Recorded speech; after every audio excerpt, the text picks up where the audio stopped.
الحمد لله رب العالمين والعاقبة للمتقين والصلاة والسلام على سيد الأنبياء والمرسلين وعلى آله وأصحابه أجمعين. أما بعد فأعوذ بالله من الشيطان الرجيم. بسم الله الرحمن الرحيم. ولا تقولوا لمن يقتل في سبيل الله أموات بل أحياء ولكن لا تشعرون. صدق الله مولانا العظيم وبلغنا رسوله النبي الأمين المتين الكريم ونحن على ذلك لمن الشاهدين والشاكرين والحمد لله رب العالمين. آمين إلى يوم الدين وإلى غير النهاية. آئیں سب سے پہلے ہم اور آپ مل کر کچھ سننے اور سنانے سے پیش کر اپنی اور ساری کائنات کے مرکز عقیدت امام حسین رضی اللہ تعالی عنہ کی نانا غریبوں کے ماوا ملجا ہماری مصیبتوں میں کام آنے والے ہماری پریشانیوں کو دور فرمانے والے پیارے آقا حضور نبی رحمت صلی اللہ تعالی علیہ وسلم کی بارگاہ میں درود پاک کا تحفہ پیش کریں اور پڑھیں بلند آواز سے. اللہ رب محمد صلی اللہ علیہ وسلم نحن عباد محمد صلی اللہ علیہ وسلم صلوا علیہ صلاۃ و سلام علیک یا رسول اللہ صلی اللہ تعالی علیہ وسلم. ہو سکے تو لائیے دونوں جہاں میزان میں، ہو سکے تو لائیے دونوں جہاں میزان میں نے ایک سجدہ زمین کربلا سے لے لیا اور سجدے اوروں نے کیے لیکن تیرا الگ انداز ہے. سجدے اوروں نے کیے لیکن تیرا الگ انداز ہے. تو نے وہ سجدہ کیا جس پر خدا کو ناز ہے. آج ہی کے دن امام حسین رضی اللہ تعالیٰ عنہ نے سر زمین کربلا میں رب تعالیٰ کی بارگاہ میں ایسا سجدہ کیا کہ ابھی تک آپ نے اپنے سر کو سجدے سے نہیں اٹھایا. قربان جائیں آپ. شاعر کہتا ہے سجدے اوروں نے کیے لیکن تیرا الگ انداز ہے.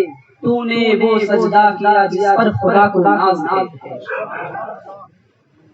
حضرات گرامی اور شاعر کہتا ہے قتل حسین اصل میں مرگ یزید ہے.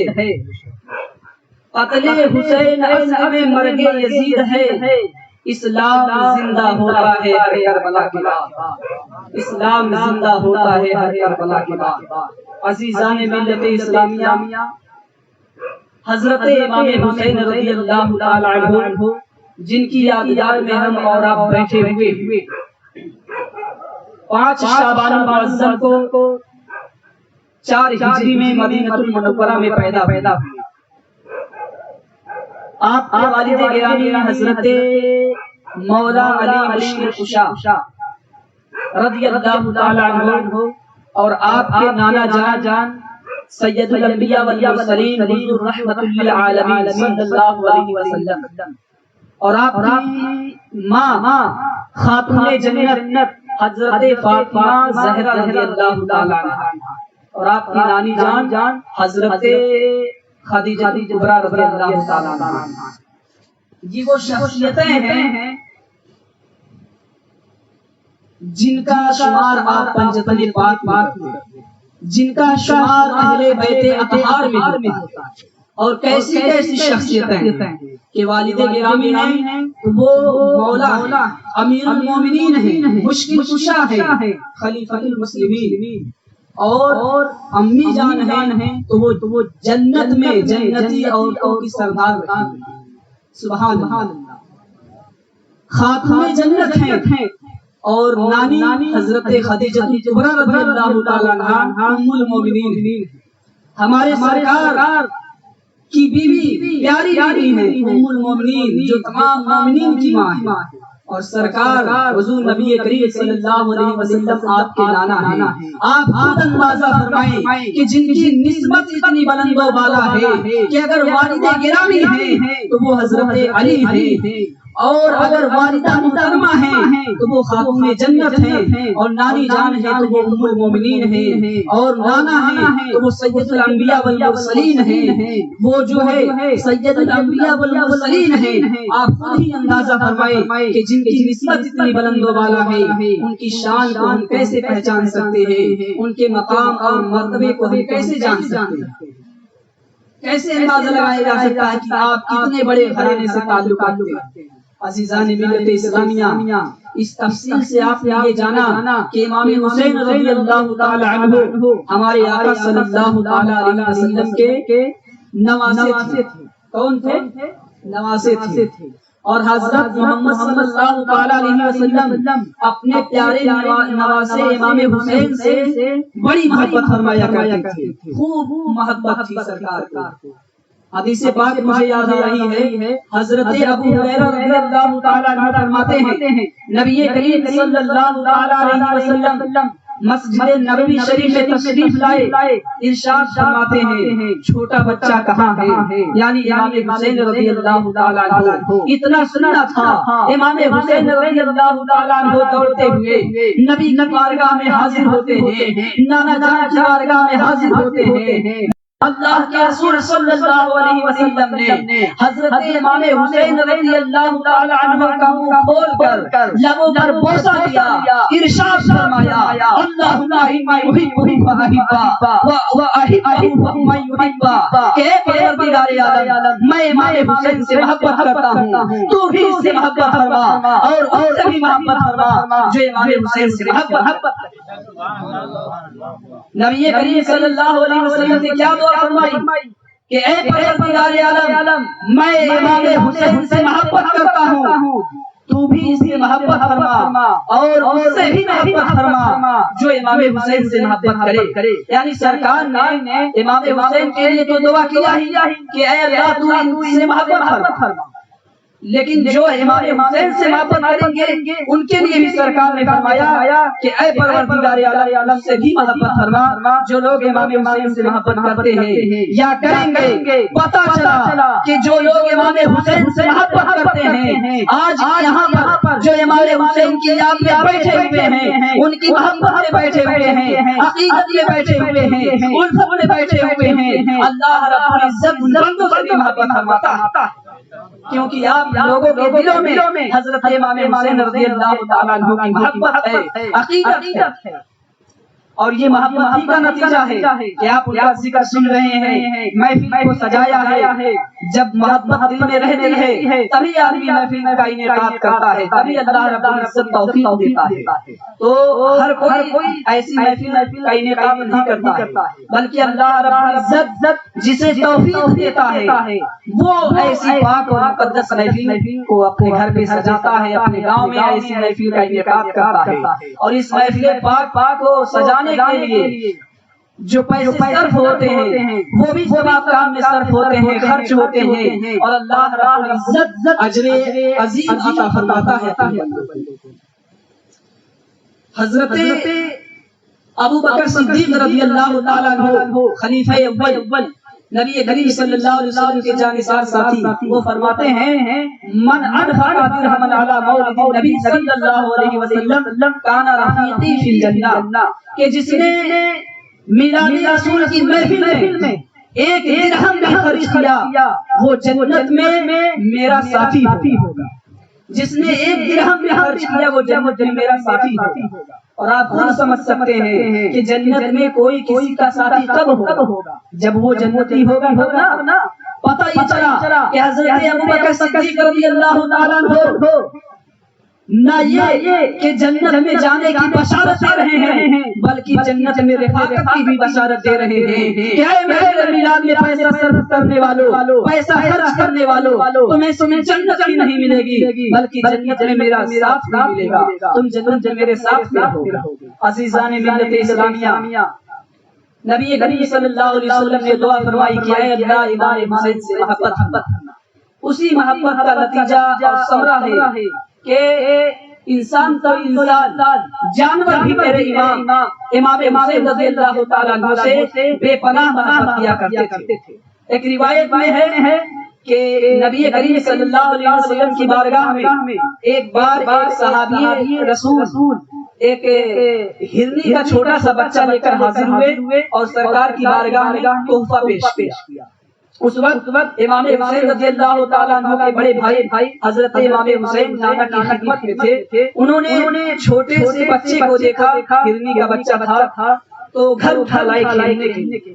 امام حسین رضی اللہ تعالیٰ عنہ نے جب دیکھا، کہتے ہیں بھائی جان یہ کہاں سے لائے ہو؟ تو انہوں نے کہا نانا جان کے پاس سے لایا ہوں۔ اتنا سنا تھا امام حسین رضی اللہ تعالیٰ عنہ دوڑتے ہوئے نانا جان کی بارگاہ میں جاتے ہیں، عرض کرتے ہیں نانا جان مجھے بھی ہرنی کا بچہ چاہیے۔ نانا جان نے ہر چیز بہلانے کی کوشش کی مگر آپ نہیں مانے، بس رونے ہی والے تھے کہ ایک ہرنی خود اپنے بچے کو لے کر نبی کی بارگاہ میں حاضر ہوتی ہے اور عرض کرتی ہے یا رسول اللہ میرا ایک بچہ ایک اعرابی کے ہاتھوں یہاں آ گیا ہے، دوسرا بچہ میں خود اللہ رب العزت کے حکم سے لے کر آپ کی بارگاہ میں حاضر ہوئی ہوں، اس لیے کہ شہزادہ اسے مانگ رہے تھے، امام حسین مانگ رہے تھے یا رسول اللہ اگر حسین آج نہ دیتے تو عرش کے فرشتوں کے دل دہل جاتے، عرش کے فرشتوں کے دل دہل جاتے، اس لیے میں خود اللہ رب العزت کے حکم سے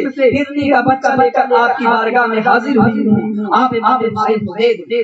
آپ اندازہ فرمائیں کہ جانور امام حسین روئے، اس کو یہ گوارا نہیں ہے۔ جانور کس قدر امام حسین سے محبت کرتے ہیں جو بے زبان ہیں، بے جان ہیں، لیکن اسی دنیا میں، اسی دھرتی پر، اسی زمانے میں آپ کو کچھ ایسے لوگ بھی ملیں گے جو انسان کی شکل میں جانور بنے ہوئے ہیں بلکہ جانور سے بھی گزرے ہوئے ہیں، اور وہ امام حسین سے محبت کو منع کرتے ہیں، امام حسین سے محبت نہ کریں۔ لیکن الحمدللہ ہم لوگ سنی ہیں امام حسین سے محبت کرتے ہیں، شہید اعظم سے محبت کرتے ہیں، امام حسین کے نانا سے محبت کرتے ہیں، تو وہ اور لوگ ہیں جو جانوروں سے بھی گئے گزرے کہتے ہیں کہ امام حسین سے محبت نہ کرو۔ تو اس پر بھی ہمیں اور شکر ادا کرنا چاہیے کہ اللہ رب العزت کا بے پناہ فضل و احسان ہے، کرم ہے کہ اس نے ہمیں گستاخوں میں سے نہیں بلکہ اہل محبت میں سے بنایا ہے، اہل عقیدت میں سے بنایا ہے، عشق کرنے والوں میں سے بنایا ہے۔ اللہ رب العزت ہمیں تا عمر اسی مسلک پر، اسی مذہب پر قائم و دائم رہنے کی توفیق عطا فرمائے۔ حضرات گرامی، امام حسین رضی اللہ تعالی عنہ کی شخصیت کتنی عظیم شخصیت ہے، بیان کرنے کے لیے ایک گھنٹہ نہیں پوری رات ختم ہو جائے گی بلکہ کئی رات بیان کیا جائے، آپ کا تذکرہ ختم ہونے والا نہیں ہے، مگر مختصر سے وقت میں میں امام حسین رضی اللہ تعالیٰ عنہ کے زندگی کا صرف ایک جھلک پیش کرنا چاہتا ہوں اور اس امید پر پیش کرنا چاہتا ہوں کہ آپ اسے اپنی زندگی میں اتارنے کی کوشش کریں، عمل کرنے کی کوشش کریں تاکہ آپ کی اصلاح ہو، ہمارے معاشرے کی اصلاح ہو، ہمارے جماعت کی اصلاح ہو، اور ہمارے لوگ امام حسین کے نقش قدم پر چلتے ہوئے اپنے ماں باپ کی قدر کریں، اپنے گاؤں کے بزرگوں کی قدر کریں، اپنے سے بڑوں کی قدر کریں، ان کی عزت کریں، اور جو بڑے ہیں ان چھوٹوں پر شفقت کریں، کرم کریں، نرمی کریں، ان کے ساتھ اچھا سلوک کریں۔ اس لیے کہ آج ہم کو دعوت دیتے ہیں کہ ہم حسینی ہیں، ہم حسین کا دامن نہیں چھوڑیں گے، ہم کربلا والوں سے محبت کرتے ہیں، مگر جب آپ کی زندگی اٹھا کر دیکھی جاتی ہے، جب آپ کی زندگی کا وعدہ پڑھا جاتا ہے تو یہ سنائی ملتا ہے اور دیکھنے میں یہ آتا ہے، پڑھنے کے بعد یہ پتا چلتا ہے کہ آج ہمارے معاشرے کا ایک نوجوان اپنے باپ کی شان میں گستاخی کر رہا ہے، اپنی ماں کی شان میں گستاخی کر رہا ہے، اپنے ماں کی باتوں کو ٹال رہا ہے، اپنے باپ کی باتوں کو ٹال رہا ہے، اپنی بہن کے ساتھ غلط طریقے کے ساتھ پیش آ رہا ہے، بڑوں کی مخالفت کر رہا ہے، بڑوں کی عزت نہیں کر رہا ہے، نہ تو چھوٹوں پر شفقت کر رہا ہے، نہ تو نواز کر رہا ہے۔ عزیزان ملت اسلامیہ، یہ پیغام کربلا نہیں ہے کہ آپ اپنے ماں باپ کی عزت نہ کریں، یہ پیغام کربلا نہیں ہے کہ آپ بڑوں کی شان سے گستاخی کریں، بڑوں کا ادب نہ کریں، یہ پیغام کربلا نہیں ہے۔ کربلا کا پیغام تو یہ ہے کہ آپ دینداری پیدا کیجئے، آپ مسجد میں باجماعت نماز پڑھنے کے لیے جائیے۔ کربلا کا پیغام تو یہ ہے اذان ہو تو آپ فوراً مسجد کی طرف جائیں۔ کربلا کا پیغام یہ ہے کہ آپ اپنے ماں باپ کی عزت کریں، اپنے ماں باپ کے ساتھ اچھے طریقے سے پیش آئیں، ان کی ہر بات کو مانیں اور ان کا ادب و احترام کریں، انہیں ستائیں نہ، انہیں برا بھلا نہ کہیں، بلکہ ان کی ہر خواہش پوری کریں، ان کی عزت و تکریم کریں، انہیں دشواری میں نہ رہیں۔ یہ کربلا کا پیغام ہے۔ عزیزان ملت اسلامیہ، ہم پر ضروری یہ ہے نیاز پڑھنا، فاتحہ کرانا، میلاد شریف کی محفل منعقد کرنا بہت اچھا، لیکن مجھے یہ بتائیے آپ اپنے گھر میں ماں باپ کو ستا رہے ہیں، ماں باپ کی نافرمانی کر رہے ہیں، ماں کو گالی دے رہے ہیں، باپ کو مارنے کے لیے ہاتھ اٹھاتے ہیں، اور آئیں گے محفل میلاد میں علماء کی تقریر سننے کے لیے یا امام حسین کا نعرہ لگائیں گے، تو اس سے کیا فائدہ؟ پہلے آپ اپنے گھر پہ ماں باپ کو راضی کریے، اپنے ماں باپ کو خوش رکھیے، اپنے ماں باپ کی عزت کیجیے، اور ساتھ ہی ساتھ میں دین کی ہر باتوں پر عمل کیجیے، تب کربلا والوں کا فیض آپ کو ملے گا، کربلا والوں کا فیضان آپ پر جاری ہوگا، اور یقین کے ساتھ کہتا ہوں جب ان نفوس قدسیہ کا فیضان جاری ہوگا، ان کا جب فیض ملے گا تو ہم کمائیں گے کم مگر برکت ہماری کمائی میں زیادہ ہوگی، ہم کمائیں گے کم لیکن ہم بہت ہی زیادہ خوشحال رہیں گے، ہم کمائیں گے کم، ہمارے گھر میں پیسے رہیں گے بہت ہی کم، مگر ہمارے گھروں میں ماحول خوشگوار ہوگا۔ یہ اسی وقت ہوگا جب ہم دینداری پیدا کریں گے اور شریعت کے مطابق زندگی گزاریں گے، مگر ہم آج شریعت کی مخالفت کر کے نیاز فاتحہ کراتے ہیں، اسی لیے ہمیں نیاز فاتحہ کی بھی برکت نہیں ملتی ہے جیسے ملنی چاہیے۔ جو ملنا ہے وہ تو ملتا ہی ہے، لیکن اگر آپ اور ساری باتوں کو ملحوظ نظر رکھتے ہوئے یہ سب کام کریں گے تو آپ بلا شبہ ڈائریکٹ فیضان ملے گا۔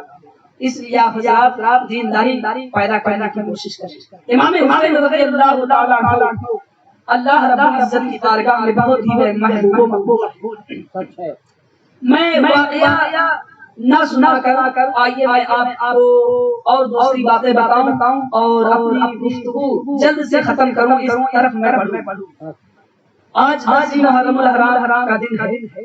آج ہی کے دن کربلا کے میدان میں کیا ہوا مجھے معلوم ہے کہ آپ لوگ باخبر ہیں۔ امام حسین رضی اللہ تعالیٰ عنہ اور آپ کے جانے ساتھی جو خیمہ 72 افراد پر مشتمل تھا، انہوں نے کیسے کیسے غم کو برداشت کیا ہے، کیسی کیسی مصیبتیں انہوں نے سہی ہے، کیسے کیسے ظلم و ستم کو سہا ہے، ذرا یاد کرو۔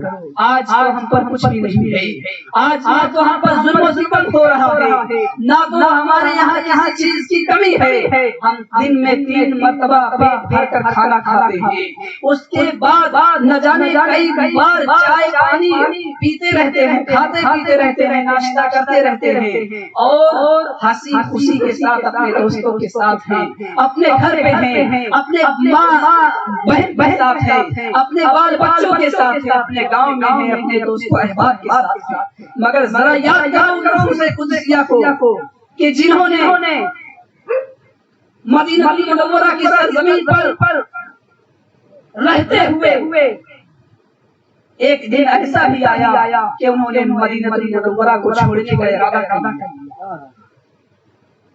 سن 60 ہجری میں جب حضرت امیر معاویہ کا وصال ہو گیا تو ان کی جگہ پر ان کا بدبخت بیٹا یزید حکومت کی تخت پر بیٹھا، اور اس نے حکومت کی کرسی سنبھالتے ہی اپنی بیعت کا پروانہ جاری کر دیا۔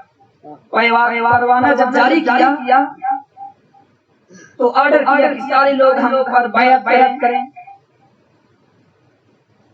لیکن امام حسین رضی اللہ تعالیٰ عنہ نے بیعت سے انکار کر دیا۔ یہی وجہ بنی اتنی بڑی جنگ ہوئی اور اتنے لوگ شہید۔ امام حسین رضی اللہ تعالیٰ عنہ نے انکار کیوں کیا؟ یہ بات سمجھنے کی ہے کہ امام حسین رضی اللہ تعالیٰ عنہ نے یزید کے ہاتھوں پر بیعت کیوں نہیں کیا؟ اس کی خلافت کو قبول کیوں نہیں کیا؟ جبکہ یزید تو آپ کو ہر وہ چیز دے دیتا، آپ جو چاہتے، آپ جس چیز کا ڈیمانڈ کرتے، جو چیز مانگتے، صرف آپ اس کی بیعت قبول کرتے، لیکن آپ نے انکار کیا۔ تو میں آپ یہ سمجھانا چاہتا ہوں کہ انکار آپ نے کیوں کیا، ذرا اس کو سمجھیں۔ اس لیے کہ یزید جو ہے دیندار نہیں تھا، شریعت کا پابند نہیں تھا، اللہ رسول کے حکم پر عمل نہیں کیا کرتا تھا۔ یزید شرابی تھا، یزید بے نمازی تھا، یزید عیاش تھا، یزید ظالم و جابر تھا، اور بہت سے وہ کام کیا کرتا تھا جو شریعت کے خلاف تھی اور شریعت سے اس کا کوئی لگاؤ نہیں تھا۔ بہت سے ایسے وہ کام کیا کرتا تھا جس سے اللہ رب العزت ناراض ہوتا ہے، اللہ کے رسول ناراض ہوتے ہیں۔ عزیزان ملت اسلامیہ، اس لیے امام حسین رضی اللہ تعالی عنہ نے بیعت کرنے سے انکار کیا اور کہا کہ یہ نہیں ہو سکتا، ہم بیعت نہیں، ہم اپنا ہاتھ نہیں دیں گے، سر کٹانے کی بات آئے گی سر کٹا دیں گے، بال بچوں کو قربان کرنے کی ضرورت پیش آئے گی، بال بچوں کو قربان کر دیں گے، خاندان حق ہر لٹانے کی بات آئے گی، ہم پورے خاندان کو لٹا دیں گے، مگر یزید کے ہاتھ پر بیعت نہیں، یہ نہیں ہو سکتا ہے۔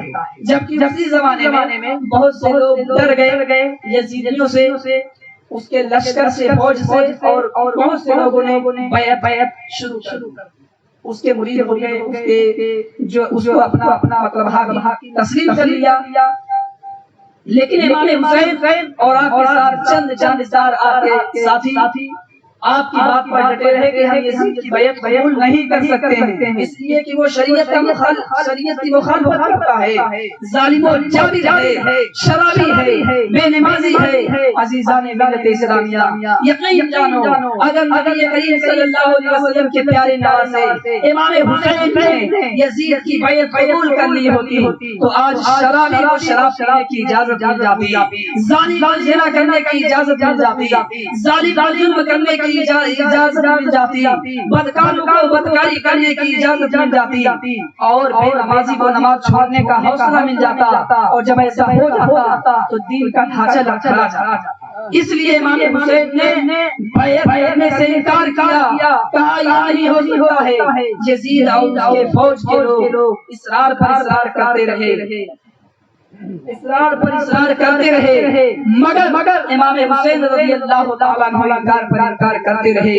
اصرار و انکار کی کشمکش نے جنگ صورت اختیار کر لی۔ عزیزان ملت اسلامیہ، جب جنگ و زیادتی بڑھی تو امام حسین رضی اللہ تعالیٰ عنہ نے مدینہ طیبہ سے ہجرت کرنے کا ارادہ کر لیا اور مکہ مکرمہ کی سرزمین پر آئے۔ مکہ مکرمہ کی سرزمین پر جب پہنچے تو آپ کی آمد سے سارا مکہ مسکرتوں سے جھوم اٹھا کہ نواسۂ رسول آ گئے ہیں، امام حسین آ گئے ہیں ہمارے درمیان، بہت خوش تھے۔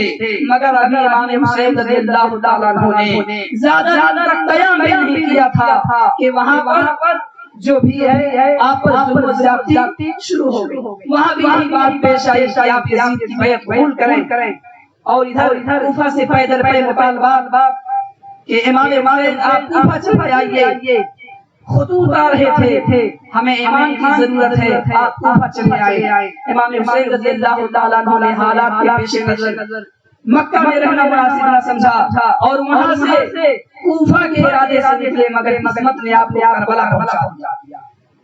وہ کربلا جو کل پہ آب و گیا میدان تھا، مگر اب نواسۂ رسول کے قدموں کی برکت سے رشک جنت بنا۔